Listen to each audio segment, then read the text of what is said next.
Assalamualaikum warahmatullahi wabarakatuh. Perkenalkan, nama saya Ade Ilham, semester 3, program studi Hukum Ekonomi Syariah, Fakultas Syariah. Baiklah, seperti biasa dalam hal presentasi pada mata kuliah Hukum Dagang dan Bisnis, materi yang akan disampaikan dalam presentasi dibagi oleh 2 orang yang akan maju presentasi. Maka di sini saya dapat pembahasan yang ketiga dan keempat dari materi yang pertama. 3. Urgensi pengaturan hukum dagang dan bisnis. Hukum dagang tidak hanya diatur dalam hukum perdata tentang perikatan. Hukum dagang juga diatur dalam peraturan perundangan lainnya, baik yang sudah dikodifikasi maupun yang belum dikodifikasi. Pertama, hukum dagang yang sudah dikodifikasikan terdapat dalam Kitab Undang-Undang Hukum Dagang atau KUHD. Yang kedua, pengaturan tentang hukum dagang yang belum dikodifikasikan. Selain terdapat di dalam KUHD dan dalam KUHS, Kitab Undang-Undang Hukum Sipil, maka peraturan hukum dagang terdapat juga dan diatur di dalam peraturan-peraturan khusus yang belum dikodifikasikan. Yang pertama terdapat dalam peraturan tentang koperasi, yang kedua peraturan pailismen, 3 undang-undang oktroy, 4 peraturan lalu lintas, 5 maskapai andil Indonesia, 6 peraturan tentang perusahaan negara. Peraturan hukum dagang yang terdapat dalam Kitab Undang-Undang Hukum Sipil atau KUHS itu hanya mengatur tentang perikatan pada umumnya, yang mengatur tentang pertama persetujuan jual beli, yang kedua persetujuan sewa menyewa, 3 persetujuan peminjaman uang. Karena pesatnya kegiatan ekonomi terutama dalam sektor perdagangan, maka di negara Indonesia belum mampu mengikuti instrumen yang berlaku di Indonesia dalam hal perdagangan, baik dalam hukum perdata maupun dalam hukum dagang. Kodifikasi hukum perdata dan hukum dagang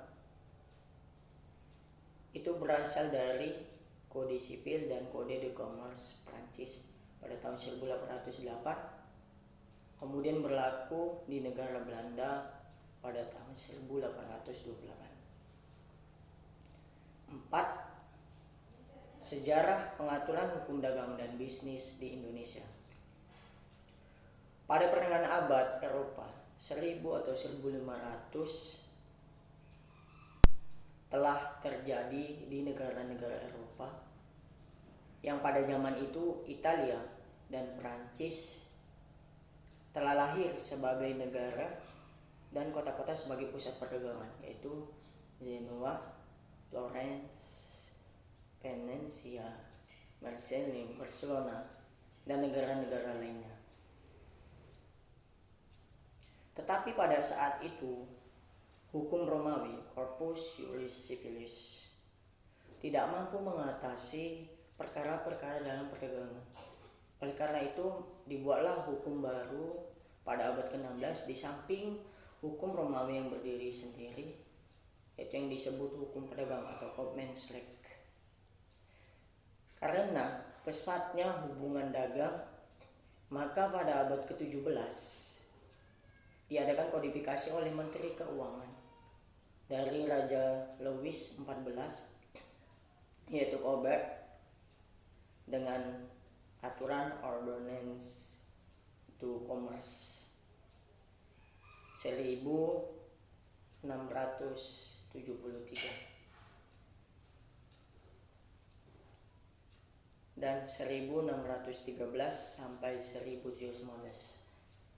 Pada tahun 1681 maka dibentuklah Ordonnance de la Marine yang mengatur tentang kedaulatan, dan pada tahun 1807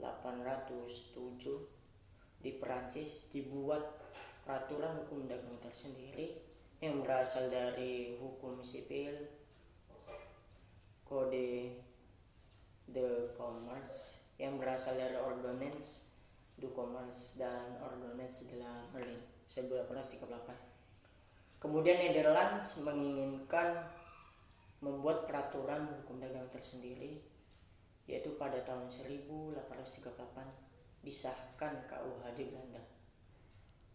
Dan pada tahun 1848 setelah 10 tahun disahkan KUHD Belanda, maka di Indonesia telah mengikuti KUHD Belanda pada tahun 1848. Mungkin itulah presentasi dari saya.